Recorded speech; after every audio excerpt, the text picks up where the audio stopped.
cracking, everybody? We are live on the DisruptionNetwork.net. You can find us on Twitch. You can find us on YouTube. You can find us on the book. That's Facebook. Share, like, all that social media lingo. Do it for us, please, at the D Disruption Network. Shout out to the sponsors really quick. Got to give some love to my brother, Just Joe. He's an amazing talent. And if you want to have Joe come play a party, he would bring a great party to your party or whatever you want to do, a bar mitzvah, anything like that. Joe kills it. He's a great piano player. Check him out, justjoe.com. You can find him on Twitch, TikTok, Instagram, Facebook, all the social media that's pretty much cramming your brains, people. You can find him there. Also, speaking of cramming your brains, how about uncramming your brain with some upgrade brain formula? You want to wake up your brain receptors? Check it out. freemanformula.com. Use promo code disruption and get you a 15% discount. You can work faster, smarter, and just pretty much wake up your brain. I'm telling you, the blood flows really good throughout your brain when you drink Upgrade Brain Formula. Don't think of it as like a 5-hour energy. Think about it as like a brain activator. That's pretty much, it's brain juice. We need brain juice around here. I need brain juice because I'm a stunad half the time. Anyways, freemanformula.com, promo code disruption. Thank you to EJA Moving Services. When you're ready to move and relocate, hit up Eddie and his crew at 315-335-0516. He'll pretty much move you anywhere, anytime, any place. He's just an awesome, awesome dude. Very logistical type of dude, you know? He can figure out anything. He'll drive your car anywhere it needs to go. He'll bring your student to the dorms. He'll bring your grandmother to the nursing home, whatever you need. He'll do it all, pretty much.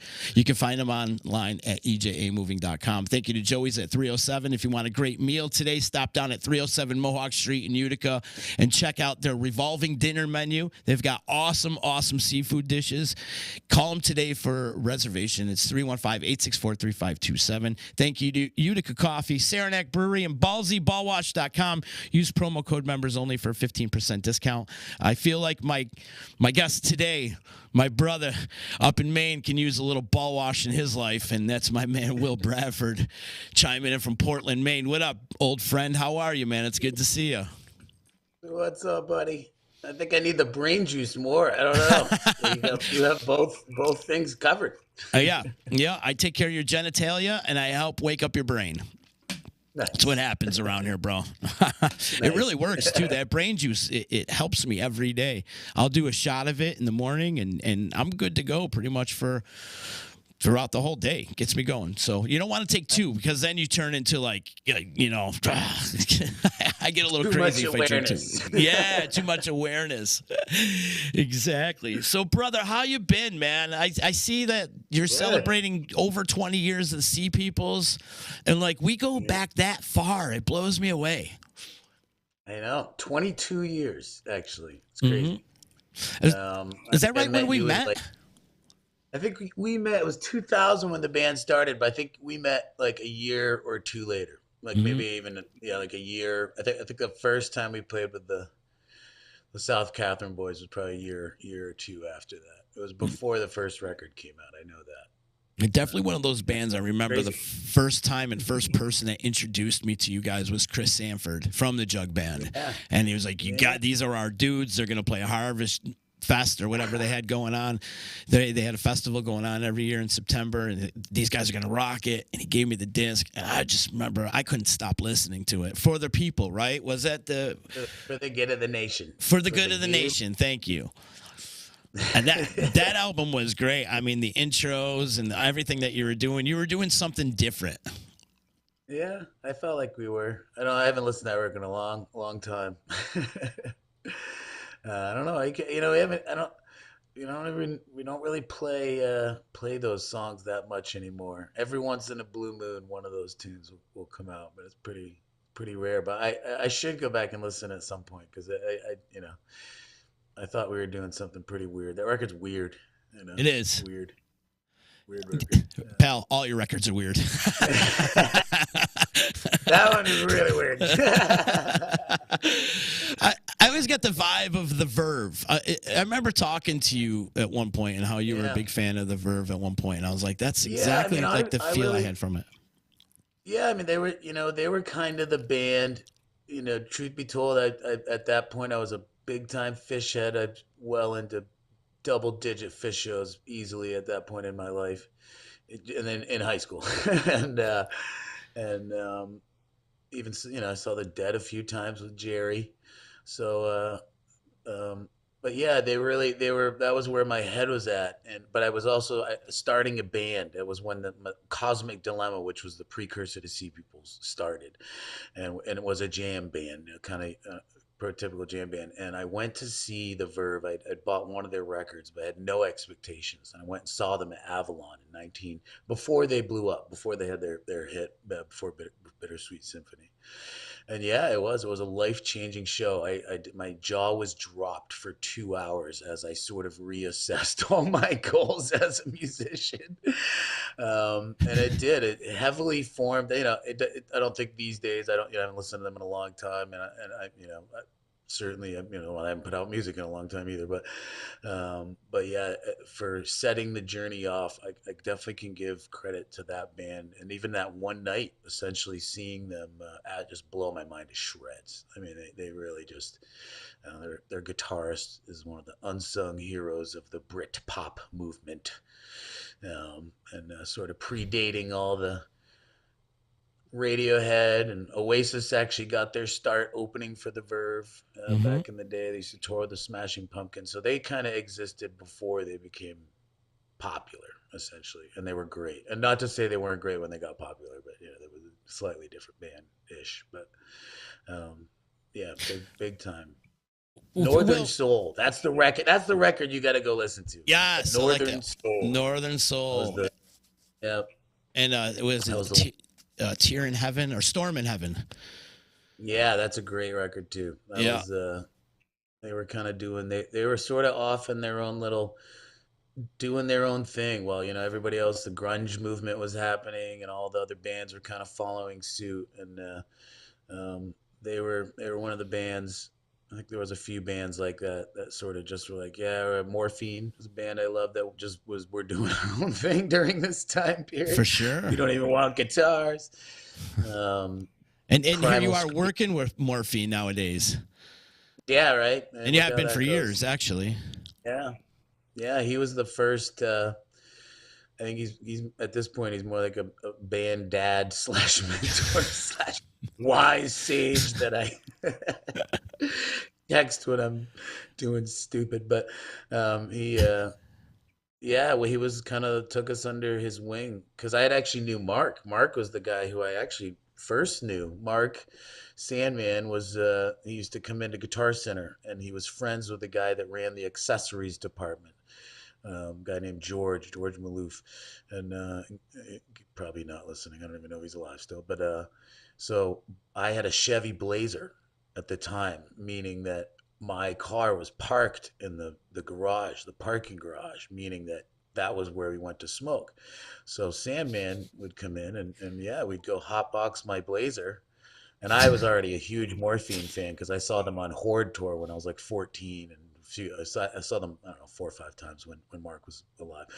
But so I was already a big fan. So I was just a starstruck little 18-year-old being like, "Holy cow, Mark Sammons smoking joints in my car." But he was just a super nice guy, and Dana was the too cool for school sax player that I actually met last in that band. And unfortunately now he's the only one alive from that band except for Jerome, their original drummer, who also plays with Seepeople'S. But yeah, they Dana kind of took us under his wing and played on that first record, obviously, and was sort of he's been there ever since. Yeah. It's crazy. I feel like he plays on all your albums. Yeah, he does mostly. There was maybe one or two that we kept it just us. We kind of try not to do guests on the records. We're trying to just be us. Mhm. So other than those ones, he didn't. But yeah, he usually does. Yep. Lucky me. Right. And Vapors of Morphine, awesome, still killing it. In case Morphine fans listening, he's still playing. They still play the songs of Morphine plus a whole bunch of awesome originals now. So Vapors of Morphine is out there still killing it and well worth the ticket price and buying their record. They released a record last year, actually. Yeah. But have you ever thought about developing a Seepeople'S family tree, a musical family tree? Because you've had so many players throughout the years, right? Yeah, it's been some of them are off to Pete's been in Skinnerd for Yeah, right. years. How like he was playing with Skinner and you, right? He was bouncing back and forth for a while there. No, I mean he did for a little bit, and then I mean, I can't pay him what Yeah, Leonard right. Skinner can pay. Not even close. Um, yeah, he was in P Funk before that, so I guess Sea People's kind of helped him go from like the blackest band on the planet to like the whitest band on the planet. I don't mind saying that on air anymore. He knows it. Whatever.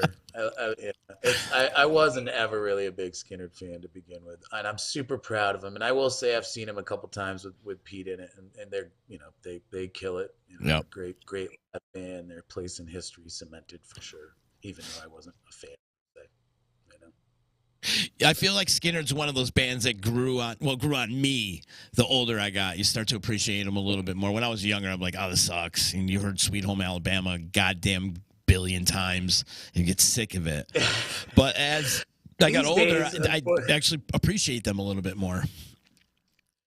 I appreciate the music. Unfortunately, these days, culturally, as a multiracial human being living in the United States, I struggle with other aspects of Leonard Skinner that frankly have nothing to do with the music and nothing to do with the band. And I think much of the message is lost in context these days. I don't. So unfortunately, there's that, and it's like an elephant in the room. Nobody wants to say it, but I don't know. I'm getting old these days, so I'm just sort of saying it. I don't know. I feel like too many elephants in the room is bad. So it does. There's parts of that culture that sadden me deeply. I hear you. Yeah. I get it. I 100% get it. Back to the family tree, though. Yeah. Let's not lose sponsors today.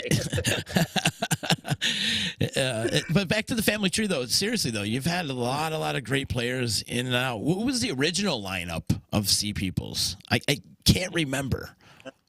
Tim Haney. Well, it was weird because they were the original lineup, and then they reformed again. They came back. That's they right. Left me for a while, and to be fair, good riddance because I needed to be left at the time. Tim Haney, Dan Engine Throne. Though that was it. It was us three. That was the original Seepeople'S lineup, and then I kind of lost my way, and they didn't really want to be in a band with that. Which an addict, but yeah, they came back in 2004 and were with me for another, I don't know, I guess till 2010 or 11. So oh wow, it was basically 11 years with those guys minus a couple. But you got to know me in that sort of second generation of Seepeople'S, I think, first. 2.0. I'm not sure the original lineup. 2.0 out of 35.0, yeah.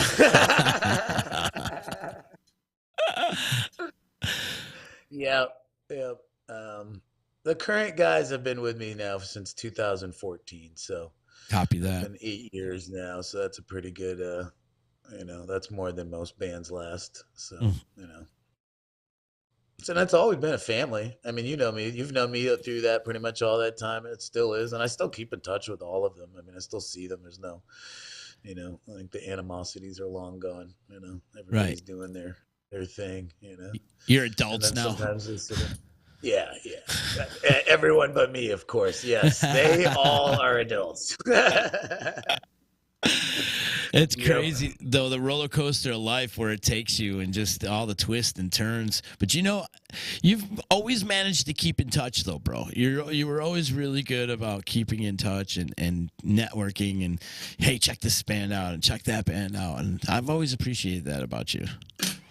Yeah, I feel like I try to do that with the music. So I feel like it's kind of like practice what you preach in real life, or else you're not, Yeah.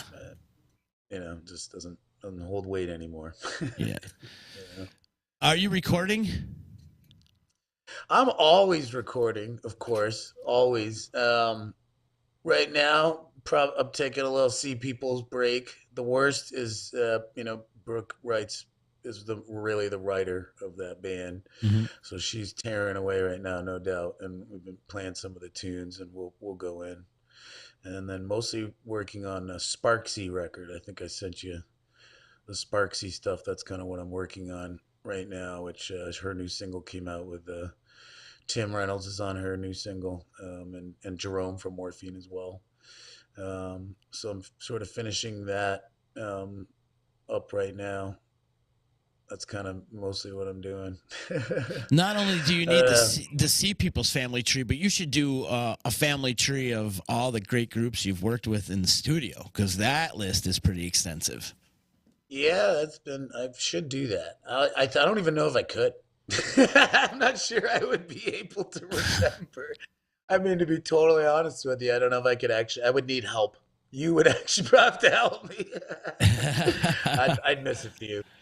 Yeah, there's no doubt. I'd miss a few. But you Yeah. do have a great Yeah. resume in the studio, my friend.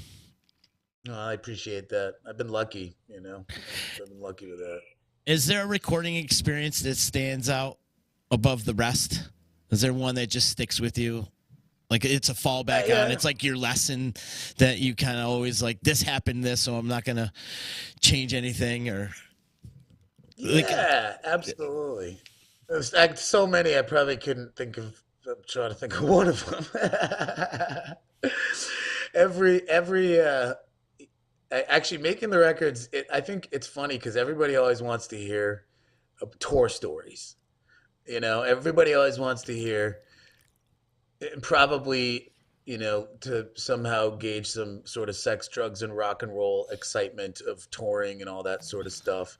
And there, if not that there isn't that, there is now that I'm in my older age, like touring is like early doors, like salted cashews, and like try to get to bed before midnight, and is not like it used to be in any way, shape, or form. But it's funny, the making the records is always wild. And actually, it's funny. I get, and I realize now I don't get asked about that as much. But it's I've had some of the more craziest times recording the records, and I don't actually. That's funny. I don't just my eyes. I don't actually think about. Let me think of a good one. There was one time outside of the studio where I was on tour with Tim Reynolds, and he was doing some stuff for Corn Syrup Conspiracy record in 2004, and then I guess we didn't finish it or something. I don't know. And I was on tour with him, so when the next night in Portland, we played the show, and then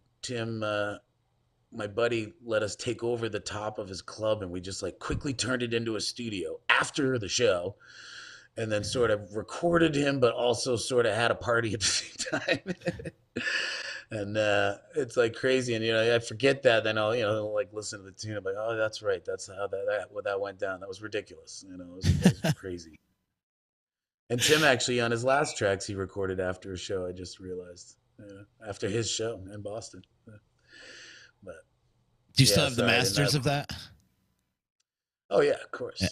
Yeah, I got everything. Yeah. Well, Do you have Will Holland has that.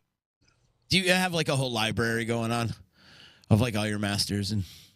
Oh yeah, and honestly, man, there's out of the overall songs. So I work with Will Holland, I with at the Chill House Studios in Boston, who's I've done all the Sea People's records with. So he's kind of like the other member of the band, right? And same now with the Worst. He's the fourth member. I forgot what you asked me. What did you ask me? Been busy these days. Huh? Terribly unprofessional. Yeah, always do. This is why I like the freeform thing. Like, I don't write out questions or anything. Brain I'm like, juice. yeah, Send see, that to me. I will Send send it. that to you. This is why I don't like to prep for anything and just go and shoot the shit and catch up with your old friends and stuff. But we're talking about Yeah. recording experiences and Yeah, being in yeah. the studio. And I'm sure there's been quite a few parties back in the day in some of the recording studios. Is there an album? Absolutely. Like, what's your baby album? There's got to be a baby. Like, Oh, that's my I just baby. remembered your question. Hold on, I'll tell you See, that. and I forgot too. it. So, Yeah. And now I think I forgot it again, actually. So we'll just move on. What's the baby thing? what's the baby album? Oh What's no, there's more. There's more songs. That's what the answer was. Yes, there's a library, and Will Holland has it at Chill House, and I probably have most of it at my house. But honestly, there's more unreleased Sea People stuff than there is released. So there's probably a couple more albums worth of unreleased material that's basically done and unfinished that just didn't make the cut. So I don't know, 25th anniversary maybe. I don't know. That's There only you 3 years away. Probably take me that long to get it together, but I'll send it to you, of course. You always do, brother. So, You always do. some of Hey, it might not be that good. I want to know what's your baby album for the Seepeople'S and your baby album, the one that you produced, like the one that's like your prize, you're so proud of. Honestly, man, I think maybe this is like, I can definitely say that every single time I've ever released a record, it was that record. And I will say the same thing now. Like the new Seepeople'S record was 5 years in the making. It's got all my buddies on it. Got, Tim, Dana, Nikki, Nate. Oh, Nate's all over it. The Nth Power, John Brown's body bass player. Um, so yeah, I think it's like in my mind is the by far the best Seepeople'S record. You know, I think the worst record is we only put out two, but that's the one. Both of those records not only took a long time, they just sort of happened during some tumultuous times and massive life changes. And both of those records at one point were probably never gonna ever get released. I can honestly say both bands at some point probably came close to not happening anymore during that time period. So essentially, both of those records were made like with the possibility that they would be the last records, which so that's I think they're both the babies. Like they're the best babies. All the other children can just fade away. Some of them are in college by now. They're old enough to be. How about an album you produced that's not Album I Seepeople'S or the produced? worst? Yeah, that's not one of your bands. Honestly, the Nth Power record that came out, I guess, a year ago. And I'll probably say the same thing about the Sparksy record when it comes out. It's weird. It's out of my comfort zone, and it's a great record. Definitely not normally what I would do, but through doing it, and all of my friends and her friends now are all over it, so it's a good record. But the Nth Power record that last year was like a lot of work. Like we spent like a lot of time together, and we're already buds anyway, so it was um, it was it was pretty extensive. And sometimes I hope people go back and listen to that record, because I think it, unfortunately, for whatever reasons, it flew under the radar a little bit. But yeah, that record is great record. All those three are just phenomenally talented. Yeah. And when they get focused and make art together, yeah, it's pretty unstoppable. Yeah. So, go back and listen to that record. I feel Nick Casarino is so underrated. He is a freak on another level. I mean, he really, I knew he was great. I think even before we went in the studio, I guess we probably played together a couple times on bills, maybe, I don't know. So I was already fully aware of his musical prowess. Yeah, he's a freak. I mean, he is just, he's a phenomenal player, and I'm not entirely sure I've actually met anyone that is that naturally gifted at music, and that says a lot because he's in a band with some pretty gifted people. But where he's also really, I think, a really great writer, and I think he's still got. I'm sure he's got lots of songs still left to write, but he definitely. I think he's unsung in that department. He's actually. I don't know. I don't know. Unsung needs more praise in the songwriting department, because he certainly earned it, I think. For sure. And they all write together. Yeah, uber talented. That the talent in that band is like oozing. It's ridiculous, and it's overloaded. And then Nikki too. And I feel like every time I look, Nikki's playing with somebody else. Like, she's in so many different acts right now. I was lucky to see her with Mike Dillon this past summer. And I don't know if you ever caught the Punkadelic thing. Yeah. Oh my God.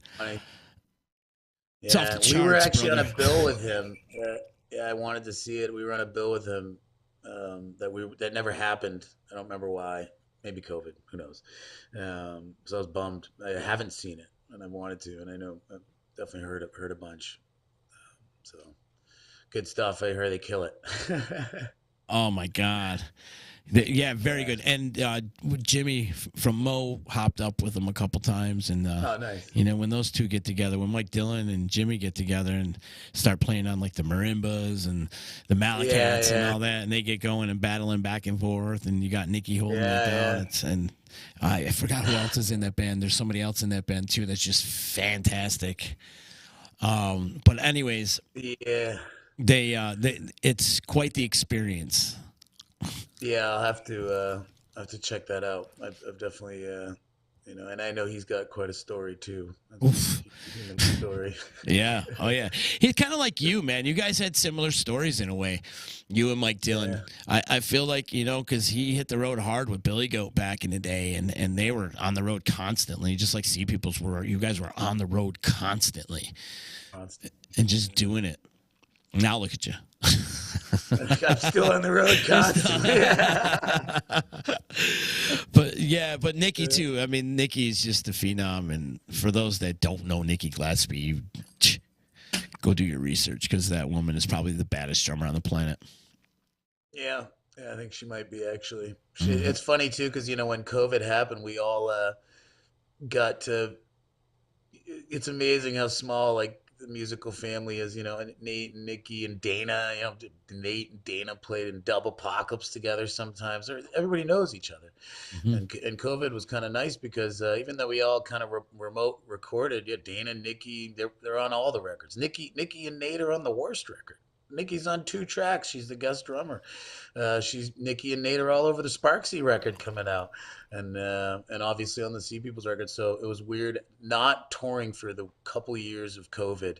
Did present opportunities, and I'm glad, honestly, I took them because the part of me was just like, all right, I just want to be lazy for a bit.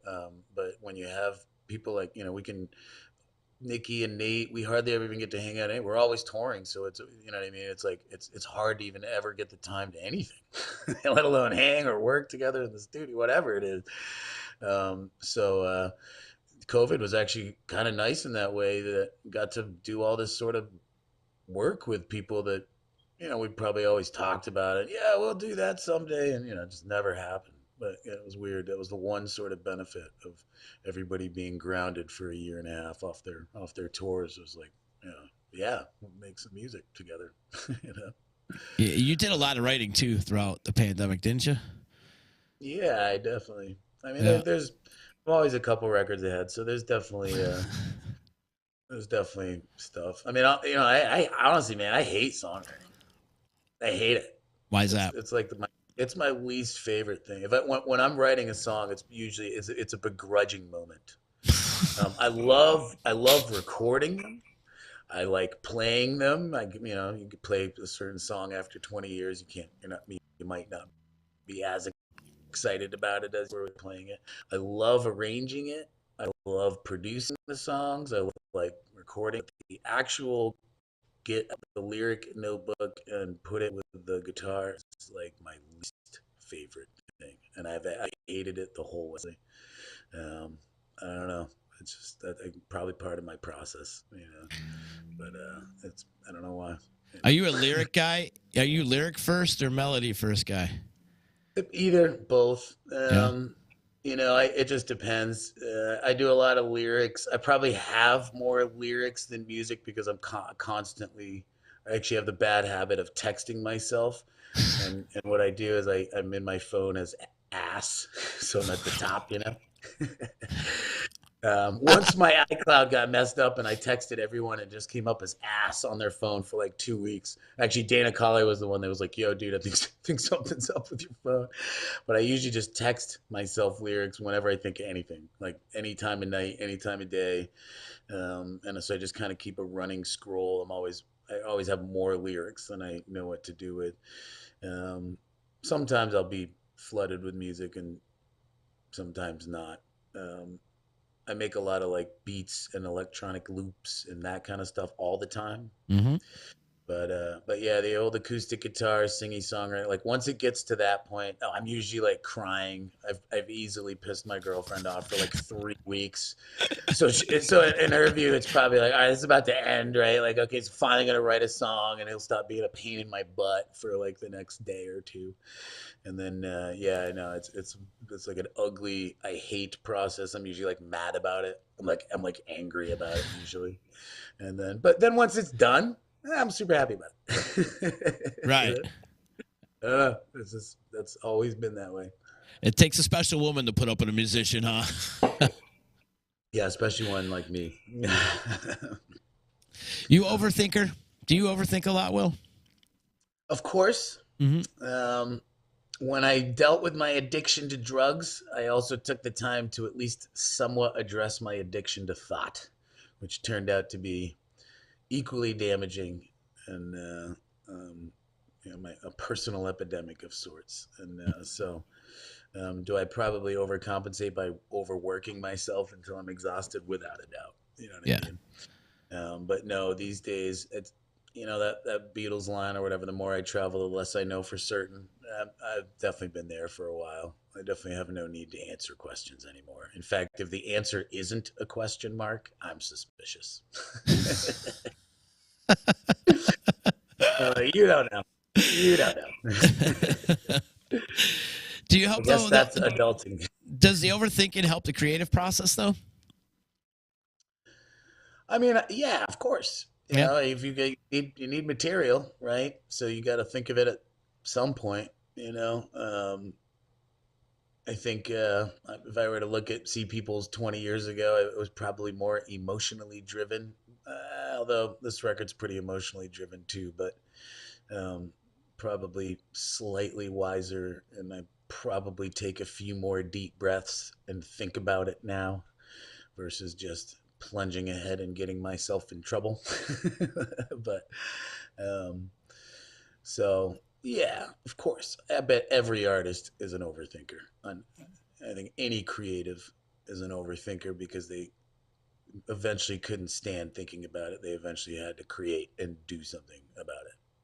Whatever it is. You know what I mean? I think that's probably any creative thing. Running a club is a creative endeavor. You know what I mean? Like anything where you have to like be like, they didn't write the answer for me already, and I can't study up and know that that's the answer. I have to make an answer. There you just got creative, right? So. But I bet you there's usually overthinking or stressing out would be another term. Yeah. Yeah, for sure. Are you an overthinker, Z? I have my moments for sure. I'm trying not to be. I'm trying to try to stay in the moment a little bit more in my life. Yeah. And it's probably the one thing I've really focused on this past year. Just try not to get ahead of myself. And it's hard not to, right? I mean, we all do. We're human. That's what happens. Yeah. You overthink. You're always trying to put yourself ahead or looking forward or thinking back. So, sometimes it's hard to stay in the moment. But stuff like this helps. Me and you having a conversation about me and you having a conversation about overthinking is staying present right now. Even though we're talking about overthinking, we're staying present. So, if you think about it, that's all the Buddha did was sort of talk to people about overthinking. Mm-hmm. Right. Yeah. And it's weird. I'm half Thai. My mom's from Thailand, mm-hmm. and I definitely, I grew up, in the 80s, and I didn't look as Asian as my brothers and sisters did, but yeah, I grew up in the 80s where, my mom used to say, you check the Caucasian box. You know what I mean? Like, you don't check other, you check Caucasian, right? So I absolutely ignored my Thai heritage in every level. But yeah, in the last couple of years and some of the major things, yeah, absolutely, I've kind of been going back and doing my reading a little bit, and yes, getting a little more Buddhist for sure. You know what I mean? You seem like you are too.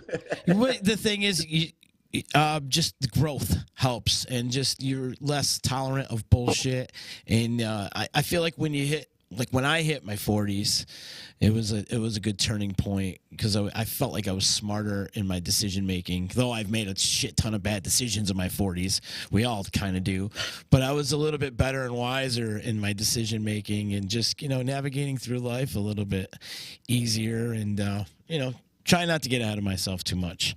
Debbie, our good friend Debbie's checking in over on Facebook, and she calls it analysis paralysis. Paralysis. That's pretty right. Yeah. Yep. Hi, Debbie. Good to hear from you. Hi, Deb. Is that Hi, the Deb. Debbie? I bet you it is. It's the Debbie that you know it is. In fact, she invited me. You're going to see her this weekend in Ithaca. Oh, good. Which we should promote that. Seepeople'S going to be in Ithaca. This coming weekend. And where are you guys playing? Saturday. We are Saturday night. We're at Deep Dive is the club, formerly the Dock, formerly Castaways. Gotcha. So actually, I don't actually remember the last time we've actually played Ithaca. It's been a while. We definitely had some fun times there. I always loved that spot. It's a good room. Yeah. And then playing with the Bogmen on Friday at Webster Hall in New York City. So if you got any listeners happen to be in the city. I can't believe the Bogmen are still a thing. They are still making great music. They're releasing new music right now. Actually, they've got a new single out. I think they've released 2 singles in the last couple months. Yeah. So they're kind of, they've probably played more gigs in the last, I don't know, 2 years than they did in the 15 years leading up to that, or since 2011, I guess, or 12. So God, I remember them from the 90s.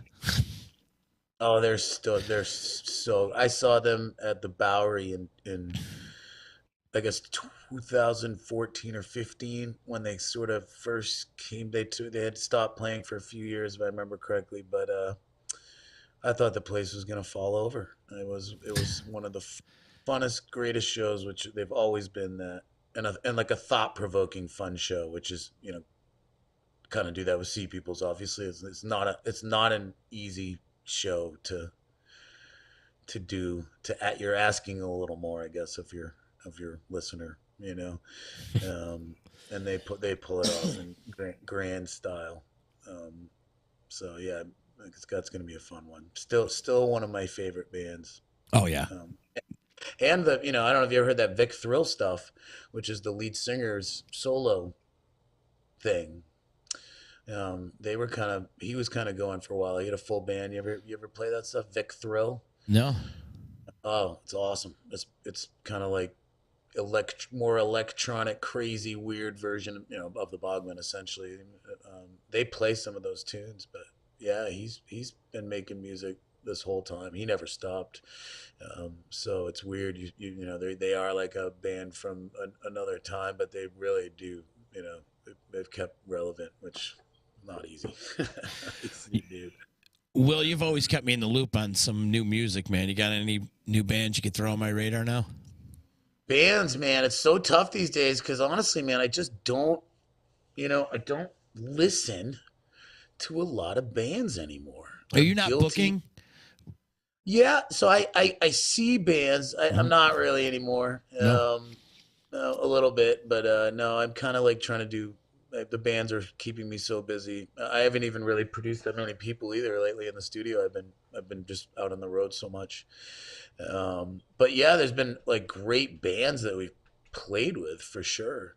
I like listen to classical music now. I'm like old. I turned into my dad. It's just, and to be fair, I've spent like most of my adult life like having a snare drum slamming, getting slammed within like 5 to 10 feet of my ears for since I was 14 years old.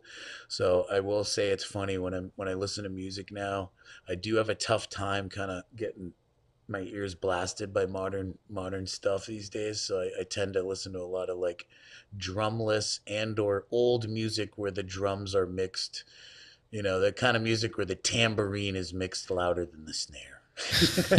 Circa earlier than 1964, I guess, and it goes easier on the ears. Um, awesome bands though. There's like so many awesome bands out there right now. Um, what do you want? A running list of some of the best bands that we played with recently? Yeah, some acts that you're high on right Yeah, now. I mean, you know, right now, I would definitely still go see Vapors of Morphine and introduce them as a new band for sure. I think the Dub Apocalypse guys, which is Tommy from John Brown's Body, um, and if you remember Van Martin, who is sort of a sometimes member of that band. Van was the guitar player for Spiritual Res and has now sort of been G Love's guitar player for a while. But he plays Johnny Trauma is essentially in that band. My dude. Yeah, and I think you know Aaron Bellamy from the Sam Kinninger band. So there's your Dub Apocalypse guys, and they've actually put out a couple really great records that I they're great. They're fantastic records. So they're kind of happening. With the worst, I probably play with more newer, younger bands than I've ever played with, almost ever. It's introduced me to like a whole new world of bands, and especially because the worst is female fronted. There's just an amazing array of female fronted bands that I've played with over the last few years. There's one called Exit 18 that just won the Boston Music Awards. It's actually Dana Cawley's niece and nephew. Oh, wow. Yeah, so good musical pedigree. They'll be huge in like a year. And I had the treat of playing with those guys. We play with this wonderful band called Lucid Elephants that I have a blast playing with. They just got like the spirit and put on like these wild and really crazy fun kind of shows. So yeah, I'll give them shout outs. Yeah. Nice, bud. You know one lesson I learned from you? What? Every time you go on the road, you always buy a fresh pair of socks, a fresh package of socks. Yes, package. And four. And I have taken that with me for years. And every time I go out somewheres or go travel or whatever, I go buy new socks, and that's all because of it's Will really Bradford. the thing. It's just like you never find yourself not needing them, and a fresh pair goes a long way. Mm-hmm. Let's be real. You can wear boxers for a couple of days if need be. I mean, you really think about even some of the festivals that we probably both attended. I mean, we were disgusting by the third day. For sure. Yeah. I mean, gross. I couldn't do that now nowadays. They've got showers at them and stuff. And right. All super fancy now. Festivals are so much more. Everything's done for you. You had to do the hard work back then. Yeah, we were in trenches.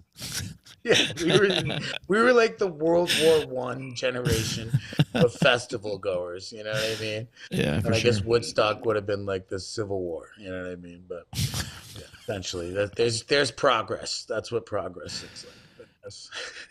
Yeah, it's definitely a different game now with shuttle buses and apps and every other thing you can do. I mean, they pretty much now they have festy cabs. I go work summer camp every year with Mo, and watching because that's a big festival. It's a fun festival too. It's one of my favorites, and they have like festy cabs driving around and. They give people cab rides and golf carts and stuff. We didn't have that shit when we were. You had to walk. You had to walk for miles. You had to walk. You had to walk, and you had to make a lot of decisions too back then because you were seeing bands up against each other, so you had to pick one. Yeah. I feel like I have not attended festivals myself as much anymore as I used to. Yeah. I just work them now. Now you just work them. I know. I'll play them if they pay us. Right, exactly. Mostly just to stay out of trouble. Let's be real. Mm-hmm. I don't think my body can take it as much anymore. Exactly. Like I need a hotel. I need showers now. Yeah. Done with all that. Z's rider. That's it, man. I do got a little bit of a rider nowadays. Yeah, I know. It happens. It's what happens when you get old, man. Yeah, it does. We're getting older. Dude, so plug Seepeople'S. We're plug all your stuff. You got any dates with the worst coming up? Yeah, so I'll plug it. So with Seepeople'S, like I told you, Ithaca show, please Yep. come out. I know that's kind of close. I wish we have. Gosh, man, is there a place to play in Utica right now? Am I like there must be, right? It's a sore Yeah, subject. don't Right even now. answer that question. There You're not is, in political there is, but place. not There like there always is. the Yeah, I hear independent you. artists are struggling. I'll just say that. Yep, I hear you. So we just did Funkin' Waffles not that long ago, which is the only other place around your neck of the woods that we Mhm. play. So yeah, Ithaca. And I hope it's not 4 or 5 years that we come back. I think it's actually been maybe that long that we've been back. Somebody actually hit me up asking about Plattsburgh the other day. I realized we hadn't been there and Oof. maybe double that The actually. monopole.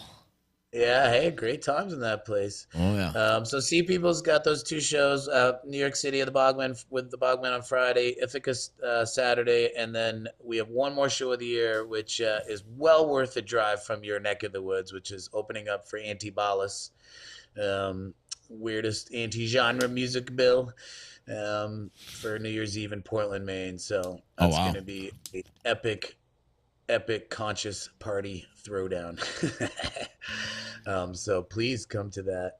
The Worst has one more show, but that's in New Hampshire at a great little venue called the Loading Dock, which all bands from your neck of the woods should absolutely look up in Littleton, New Hampshire. It was one of the great sort of, well, it'll be not secret soon, but I'd say best kept secret for a venue. It's this little venue with a wonderful owner called the Loading Dock in Littleton, New Hampshire, and it's become a home for Seepeople'S and the Worst and a lot of bands because it's a venue of love. So we got one more show coming up, and yeah, well, actually Sparksy, even though I'm gonna miss the gig, Sparksy's opening up for Tim Reynolds at Concord Capitol Center for the Arts, I believe. Oh cool. And then actually, I have a gig with Tim Reynolds on. I just realized that. My bad, Tim. Sorry, Fluffy. I'm opening up for Tim Reynolds at the Fairfield Theater Company on December 15th, which is kind of outside of New York City. I don't know if you've ever been to that venue. No. That's an awesome venue. Oh yeah, you gotta go. That is one of the great. That's one of the best, funnest, nicest crew, nicest people. They take such great care of you, and everybody loves going to see shows there. Fairfield Theater Company, in Fairfield, Connecticut. Awesome spot. I bet you some of your listeners have seen shows there, even though they're in Utica. What's on your docket for 2023? Yeah, Seepeople'S got some plans, but I definitely am not at liberty to say. I think that will ruin what I'm trying to do. Okay. But you'll see. All right. I would say that we've been long since pranking it up, and maybe I'm going to double down on the prankster part of Seepeople'S next year. The Worst is definitely we'll be back in the studio and with a ton more shows, I'm sure. Unfortunately, I will have to deal with some back issues at some point next year.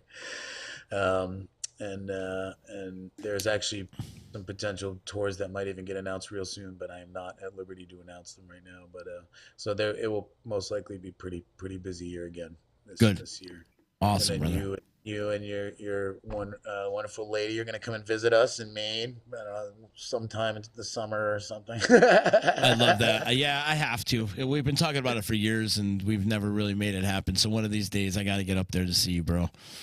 Yeah, you really just. It's not that far. I mean, it's really not. Yeah, it's like a 6 I hour think ride. a lot of the people in Northeast forget how close we all are together. I mean, any band that goes out on the West Coast tour, anybody that drives across the country or does like a West Coast driving trip is immediately sort of awakened to how far your friends live apart from each other because it's huge.